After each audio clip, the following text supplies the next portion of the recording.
sudah ada pilihan. Sekali lagi, jangan sampai lemah, jangan sampai ditunda lagi. Saya ingin kesimpulannya seperti ini. Satu pilihan yang sudah di-set up, yang sudah diputuskan. Kenapa demikian? Ini persoalan yang saya hadapi, kekhawatiran, keprihatinan, kesedihan. Kenapa? Saya sebagai seorang dokter yang dilantik dan disumpah, saya izin, saya izin yang senior-senior, teman sejawat juga saya minta izin. Ini fakta. Angka kesakitan di Indonesia itu tidak turun. Seorang dokter harusnya sedih. Tapi kalau cuma sedih doang terus gak hampir ngapain, berarti dia tidak mengambil keputusan apa-apa. Setuju ya? Saya ingin Bapak Ibu teman-teman segera ambil, segera putuskan. Gak perlu ini udah faktanya. Angka kesakitan tidak pernah turun, angka kematian makin meningkat. Kemudian komplikasi penyakit bukannya tambah sederhana, tambah komplikated. Dan terakhir, ini beban. Saya tidak tahu nanti mau dimasukin ke anggaran negara. Biaya kesehatan itu makin lama makin tinggi, bukan turun. Nah, ini adalah keprihatinan, ini adalah kesedihan yang saya tidak ingin diam. Maka saya harus memilih sekarang. Kalau ada pilihan atau saya harus menentukan. Kalau ada kesedihan, berarti ada lawannya adalah happy. Setuju? Hari ini, siang ini, pertemuan sekarang, kita harus putuskan kita. Jangan ada di sini lagi. Tapi kita harus memutuskan bahagia. Artinya apa? Terserah orang lain mau bicara apa. Tapi kita harus putuskan, Pak. Setuju ya? Semangat? Pagi? Belum semangat ternyata, masih ngawang-ngawang. Pagi? Oke, terima kasih. Harusnya kita memilih kebahagiaan. Kenapa bahagia? Karena ada kesempatan buat kita. Kalau di sana ada yang sakit banyak, berarti ada kesempatan kita untuk bisa membantu orang lain buat sembuh. Setuju? Setuju? Tapi nggak berani tepuk tangan ya. Ini kesempatan buat kita loh, kalau ada orang yang sakit banyak. Ingat ya, ini kesempatan buat membantu orang sampai tidak terjadi sesuatu, apalagi kematian. Ini kesempatan buat kita. Ini kesempatan kita untuk mengatasi komplikasi. Mohon maaf sekali lagi.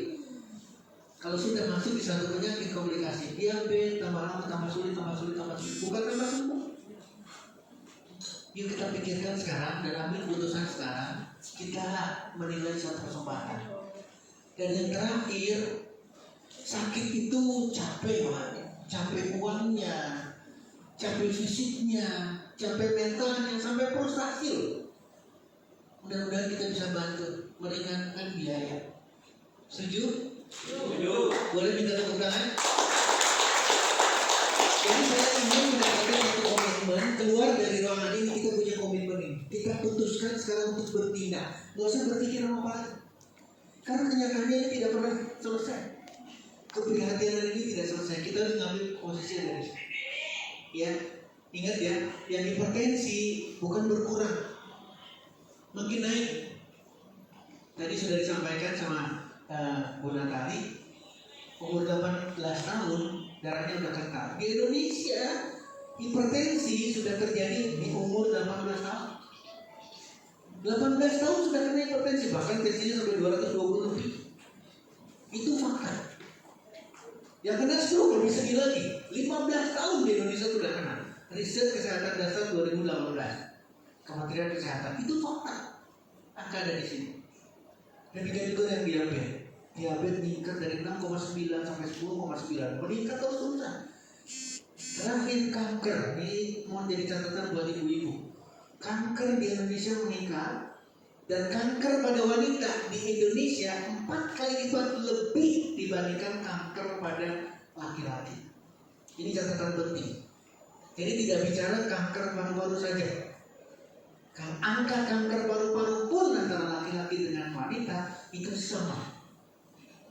Sekali lagi catatan penting, dan kita harusnya di sini sesegera mungkin kita ambil satu kesempatan buat kita. Ya, baik. Saya akan lanjutkan. Ini yang saya inginkan. Yang sakit itu harus segera sembuh. Kenapa demikian? Karena kita selalu diingatkan lagi, hipertensi, diingatkan lagi bulan depan harus hipertensi lagi.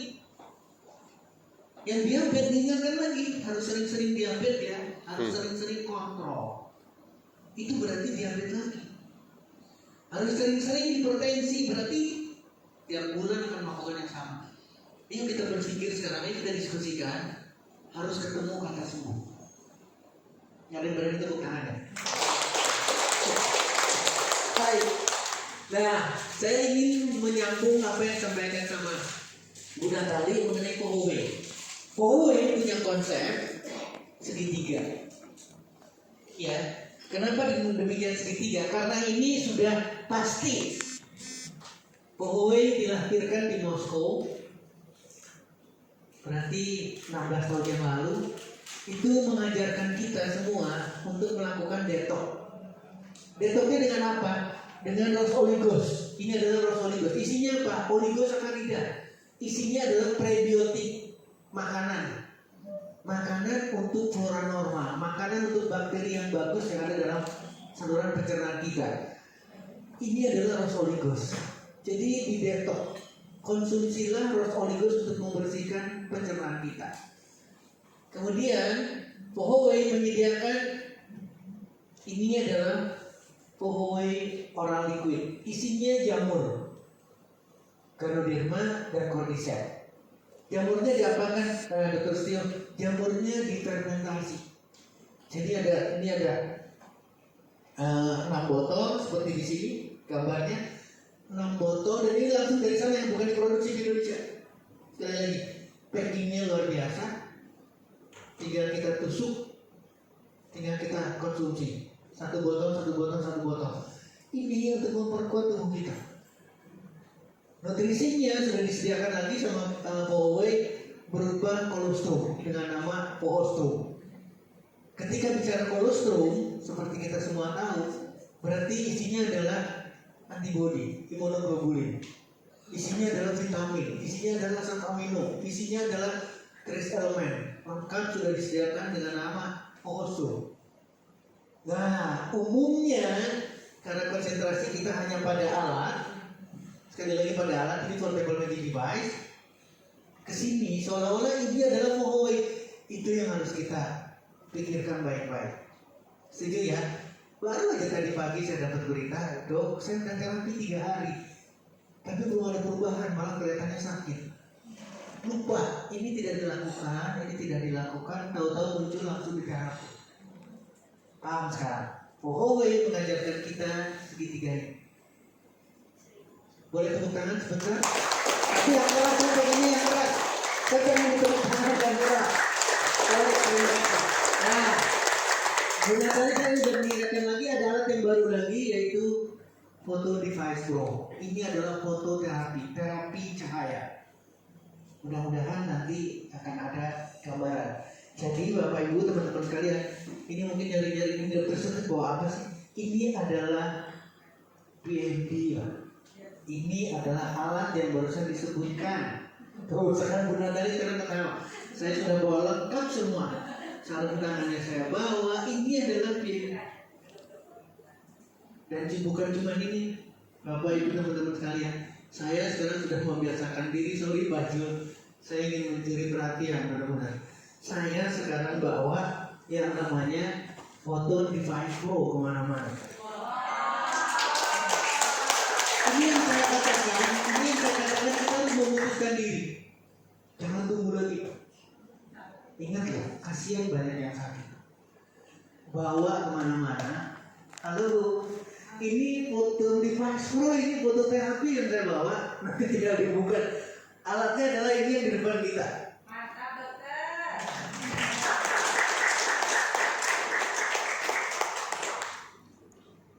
Yang menarik atau yang akan muncul dalam benak pikiran semua orang itu adalah pertanyaan, kenapa dokter Stu mau melakukan kayak gitu? Setuju ya? Atau kebalikan, masa sih alat bisa menyembuhkan? Tapi pertanyaan itu nggak pernah mau dicari jawabannya oleh diri sendiri. Itu yang salah. Kita tidak mencari jawabannya sendiri. Saya pun sama. Kalau saya minta bantuan orang lain, pasti yang terjadi adalah debat. Yang terjadi adalah perdebatan.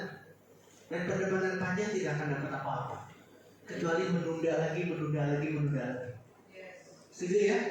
Oke, mudah-mudahan diterima. Nah, saya ingin mengingatkan sekarang masuk dalam konteks yang lebih serius. Ini adalah aterosklerosis, penyakit pembuluh darah nadi, arteri. Tadinya bagus sampai menjadi tersumbat. Tapi mohon menjadi catatan buat kita. Ini adalah sekali lagi jadi renungan buat kita. Yang namanya aterosklerosis itu tidak mungkin hanya di jantung. Tidak mungkin yang tersumbat pembuluh darahnya itu hanya jantung. Kenapa demikian? Karena arteri ini di seluruh tubuh kita ada. Jadi ketika orang itu serangan jantung atau stroke, kemungkinan tubuh yang lain, ke bagian yang lain juga mengalami sumbatan pembuluh darah. Maka hadirlah pemeriksaan darah di belakang kita. Boleh tepuk tangan buat OE selalu disertai dengan analis. Untuk apa sih? Untuk memberikan jendela supaya kita tahu, paling tidak diingatkan gitu. Darahnya kok seperti ini ya. Kok kolesterolnya kelihatan bukan angka lagi nih sekarang. Kalau angka mungkin bisa kompromi, angkanya masih normal, tapi kalau bentuknya kita akan bakalan jadi pembelajaran buat kita supaya kita merubah lagi. Nah, saya ingatkan, karena pembuluh darah nadi ini ada di mana-mana, berarti seluruh tubuh itu tidak mungkin satu penyakit. Jadi sekali lagi, ketika ada orang kena serangan jantung, itu yang sakit bukan jantungnya, seluruh tubuhnya sakit. Ketika ada yang stroke, itu bukan cuma kepalanya doang yang tersumbat, mungkin di lututnya, di lambungnya, di ginjalnya sama tersumbat juga. Ini yang harus kita jadi renungan buat kita ketika kita berbicara pembuluh darah. Demikian juga dengan diabetes. Kenapa diabetes tidak sembuh-sembuh? Karena yang dibicarakan hanya HbA1c atau gula darah. Berapa kadar gula darahnya, berapa HbA1c-nya, tapi tidak pernah diperiksa pembuluh darah ini. Padahal insulin diproduksi oleh sel beta pankreas dialirkan melalui pembuluh darah. Pembuluh darahnya komplikasi sekarang mikro maupun makro homeopati. Gak bisa sembuh karena bahkan tidak pernah diperhatikan pembuluh darahnya. Ini ada yang menarik lagi dari orang Jepang, ibu, bapak, teman-teman sekalian. Orang Jepang itu ternyata suka dengan karbohidrat. Paling suka di antara bangsa lain. Suka sekali dengan karbohidrat, tapi dia tidak suka atau kecil sekali konsumsi lemak atau kolesterol. Dan ternyata diabetes paling rendah di Jepang. Jadi diabetes bisa sembuh kalau kita memperhatikan lemak. Sekali lagi, diabetes bisa sembuh kalau kita mau memperhatikan lemak dan kolesterol. Ini Amerika, kampanyenya adalah rendah karbohidrat, tapi tidak dikampanyekan untuk rendah lemak, rendah kolesterol tidak. Maka diabetes paling banyak di Amerika. Jadi tolong menjadi bahan pemikiran buat kita, bahkan buat kita diskusikan. Diabetes akan sembuh kalau kita mempertimbangkan kolesterol, mempertimbangkan lemak. Oke? Nah, terakhir kanker. Tadi saya mengingatkan ke emak-emak, wanita, perempuan yang merasa, kecuali yang tidak merasa, silahkan. Ternyata yang menjadi kontribusi terjadinya kanker itu makanan. Tolong perhatikan. Kalau seseorang itu makannya rajin atau rakus ya? Antara itulah, antara dua itu ya. Ya, kalau rajin makan sampai 20%, ini resiko kanker tinggi sekali. Kenapa tinggi? Karena aktivitas enzim yang ada di dalam hati kita itu aktif menghasilkan materi yang akan membuat kerusakan pada DNA. Tapi kalau rajin makannya dikurangi dari 20% menjadi 5%, maka resiko kankernya rendah. Pertanyaannya, karena di sini adalah protein yang mana? Ini jawabannya. Kalau proteinnya ini, maka resiko kanker tinggi. Kalau proteinnya 20%, tapi proteinnya berasal dari nabati, ingat ya, ini adalah protein hewani, ini adalah protein nabati. Kalau 20% sama-sama 20%, resikonya rendah kalau dari nabati. Artinya berarti kalau kita melihat data di sini, kenapa orang Indonesia banyak yang kena kanker? Kenapa perempuan Indonesia banyak kena kanker? Karena banyak mengkonsumsi protein hewani dibandingkan dengan nabati. Jadi catatan penting buat kita. Ya, nah Bagaimana kita menyelesaikan kasus dengan tumor, kista, kanker, atau tumor ganas? Hanya menggantikan ini saja. Gantikan makanannya yang tadinya banyak proteinnya nabati yang diganti dengan protein nabati. Akan jauh lebih mempermudah kita. Boleh tepuk tangan?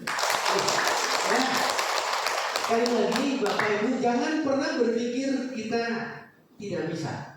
Jangan berpikir yang negatifnya. Kita putuskan dari siang hari ini, pertemuan dengan kita ini Tuhan yang memberkatinya. Setuju ya? Kita harus putuskan sekarang. Jadi kalau ada pertanyaan, masih ngerasa saya tidak bisa, saya merasa lemah, saya tidak punya uang, salah. Sekali lagi salah. Kalau kita masih terbenam dengan itu, maka kita tidak akan melakukan apa-apa.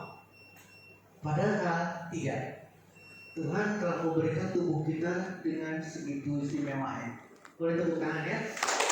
Jadi saya tidak mendengar, saya tidak punya uang, saya bukan dokter, saya bukan akupunktur, saya bukan fisioterapis, saya hanya ibu rumah tangga, saya sudah tua dan tidak punya keahlian. Itu salah. Tolong pikirkan baik-baik. Ya, sekarang kita balik. Yang punya uang, seorang dokter, dia istimewa semuanya, punya keahlian, tapi nyatanya permasalahan kesehatan tidak selesai. Ingat ya, angka kesakitan masih tinggi, angka kematian masih banyak, komplikasi tambah complicated. Setuju ya? Dan biaya pengobatan, biaya kesehatan nggak selesai naiknya. Ini kebalikan dari sini. Jadi saya ingin Bapak, Ibu, teman-teman berubah pemikirannya. Kita adalah kuat. Kenapa kuat? Karena kita punya kemampuan banyak. Ini yang menarik. Tanpa sadar, maaf sekali lagi tanpa sadar. Seorang ibu rumah tangga yang di rumah bekerja saja, itu punya keahlian yang luar biasa. Lalu boleh tepuk tangan dong. Gak bisa disepelekan. Ya, saya bangga dengan kalimat ini. Saya mempunyai cinta kasih sayang untuk membantu orang sembuh. Boleh dong tepuk tangan. Tanpa disadari, ini dari karunia Tuhan. Ternyata saya bisa melakukan banyak hal. Apalagi yang sudah sepuh, Oma, saya jadi siapa lagi sekarang? Bapak juga sama usia berapa sekarang Pak? 78. Boleh dong tepuk tangan. Ingat ya, sekarang yang di bawah 78, yang 50, yang 40 tolong menjadi perhatian. Ternyata punya pengalaman ini bisa dipakai lah. Tidak kita menggantikan. Ini adalah kekuatan penting buat kita. Jadi apa sih yang kita harus putuskan sekarang? Kita kuat lah, kita bisa. Setuju? Bisa. Jangan berpikir harus masuk fakultas kedokteran menjadi dokter, nggak usah. Bunda, Oma, pernah berpikir tadinya? Pasti tidak. Yakin banget. Tapi sekarang pernah berpikir? Gak pernah sama sekali. Bunda Ayu sama kan? Gak pernah berpikir sama sekali. Tapi sekarang kita bisa melakukan terapi. Boleh dong tepuk tangan. Ayo ternyata kita kuat. Ini sudah terbukti. 2 tahun di Indonesia dahsyat banget. Kemarin ulang tahun Oktober dahsyat. Nanti ulang tahun, bahkan ini istimewa tahun 2023, ulang tahun VOWE Internasional akan diadakan di Indonesia, di Bali. Boleh tepuk tangan. Sekaligus ulang tahun VOWE Indonesia yang ketiga. Ini istimewa. Ini adalah event yang banget istimewa. Artinya apa? Indonesia kuat. Sekali lagi minta tepuk tangan. Ya. Nah, karena dari sini saya lagi pasti ini siapa? Oh, ini cerita saya. Cerita saya. Ini adalah di Kawah Ijen. Saya mohon maaf saya cerita karena saya sudah memutuskan saya bisa. Saya kuat. Ya, ternyata saya bisa masuk ke puncak Kawah Ijen. Oke. Saya punya janji sama Bu Dari sama Pak Budi juga. Saya ingin masuk ke atau menginjak puncak Rinjani. Boleh dong tepuk tangan? Bisa, kita kuat. Ya, saya ini perjalanan saya sempat di Taiwan, saya sempat beberapa kali ke Bangkok. Saya nggak tahu Dan ini pernah saya mengikuti satu course di sana, 96 clinical nutrisi.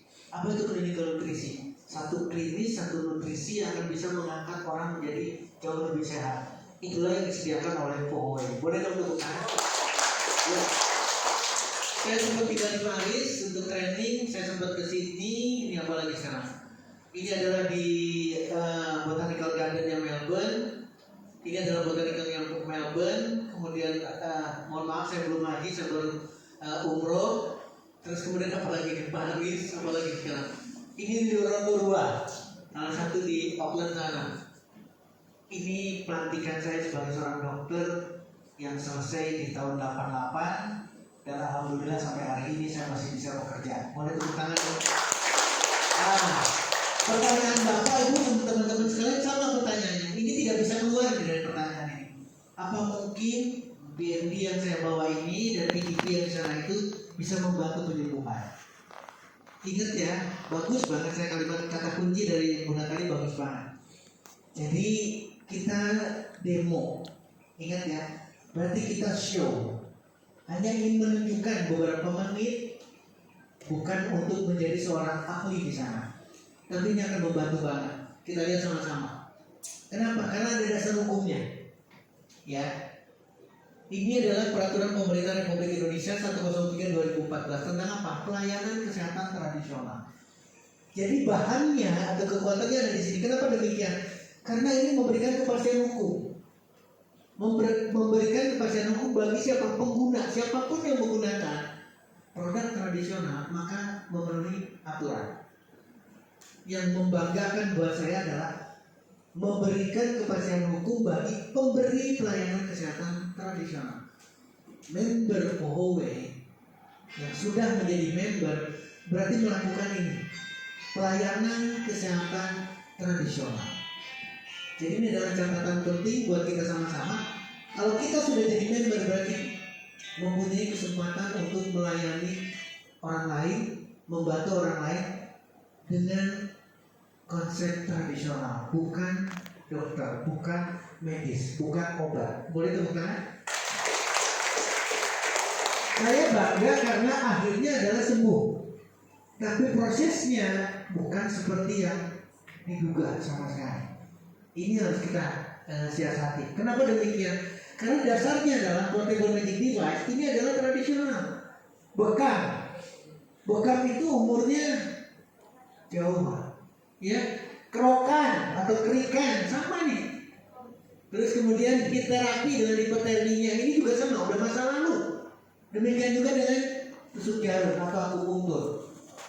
Jadi jauh sekali sebelum kita ada, ini sudah ada. Meskipun judulnya tradisional, meskipun judulnya alternatif, tapi ini udah hadir lebih dulu. Memijat, tukang pijat itu sudah ada dari dulu. Persoalannya adalah sekarang kita mau nggak mengkombinasikan antara yang tradisional ini dengan satu teknologi. Itulah Rusia. Portable magic device dan Photon Device Pro di-create oleh teknologi Rusia. Maka lahirlah alat. Alatnya adalah portable magic device. Alatnya adalah Photon Device Pro. Nah kita lihat satu persatu Bapak Ibu sekalian.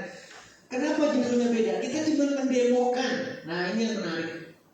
Bapak Ibu teman-teman, kalau kita melihat susunan saraf pusat, berarti dari otak sampai ke sumsum tulang belakang sampai ke tulang ekor, ternyata mempengaruhi seluruh organ.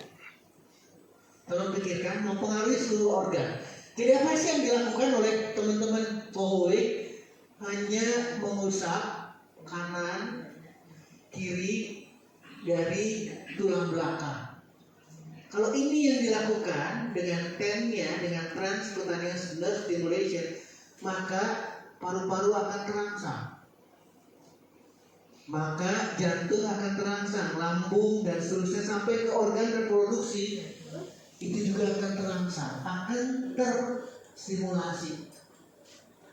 Jadi intinya sekarang kita menarik satu kesimpulan dari gambar ini saja kita sudah bisa menyelesaikan apapun sakitnya. Oh saya sering masih ada masih ada kronis, lakukan terapi di belakang sini. Boleh tepuk tangan? Persoalannya selalu mesti ke sini karena dari dulu kita diajarkan kalau sakit mah harus minum obat. Obatnya obat mah. Kalau hipertensi minum obat hipertensi selalu. Tapi kalau ini di sini tidak. Hipertensi atau tekanan darah dipengaruhi oleh ginjal, dipengaruhi oleh jantung, dipengaruhi oleh pembuluh darah, seluruh organ. Tidak berdiri satu. Oke, mungkin bagian belakang susah terapi sendiri harus orang lain kan. Kita ganti sekarang pakai kuping. Siapa tadi? Oh, Bu Eli tadi terapi dengan kuping. Ya, hanya dipijit kayak gini doang. Ingat ya, Voi telah menyediakan sarung tangan. Jadi sarung tangan dipakai, isolasi dipakai dulu pakai sarung tangan yang basahnya, kemudian dipijit. Lalu ini sudah terapi lah. Tepuk tangan yang keras jangan ragu. Tapi lagunya ini sudah terapi. Yuk kita lihat sedikit saja. Bapak Ibu teman-teman ini lam, berarti paru-paru. Ternyata titik paru-paru itu ada di sini. Ya, ini jantung. Ternyata ini adalah titik jantung. Ini liver. Ini esophagus. Ini trachea. Ini semua. Ini prostat. Jadi ketika kita melakukan terapi dari sini, semua, maka seluruh organ akan terangsang. Gak ada yang tepuk tangan ya? Gak usah terapi seluruh tubuh. Ini aja. Rawatlah kupingmu, rawatlah pendengaranmu. Luar biasa. Gak usah susah-susah. Coba bayangkan sekarang, kalau titik-titik ini ditusuk jarum, ada yang mau? Segini lah tusuk jarumnya. Sekarang gak usah tusuk jarum lah. Aku bisa sarung tangan, terapi cuma gini doang, pencet lagi, berhasil dipencet lagi. Tapi hasilnya sama. Kenapa dokter semua yakin banget sih sama? Karena teknologi. Jadi yang tradisional ini kita teknologikan, kita modernisasikan dan hasilnya sama. Kenapa harus pegang sarung tangan?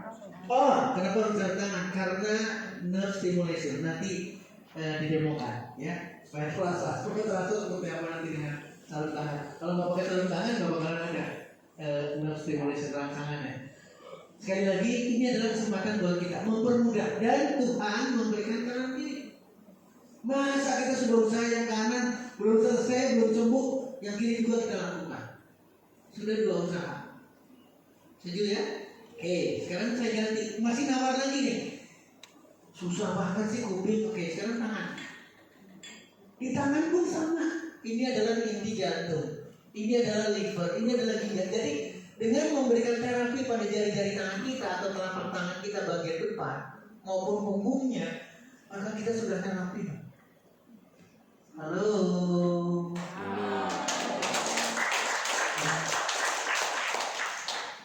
Saya demo ya, karena saya bawa kemana-mana. Oke, tinggal dibuka. Ini sudah disediakan.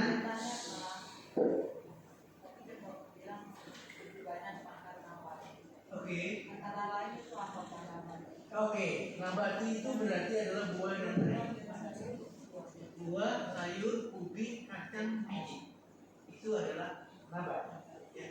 Ini saya sudah siapkan luar biasa. Kemana-mana saya akan bawa dan gampang sekali. Ya.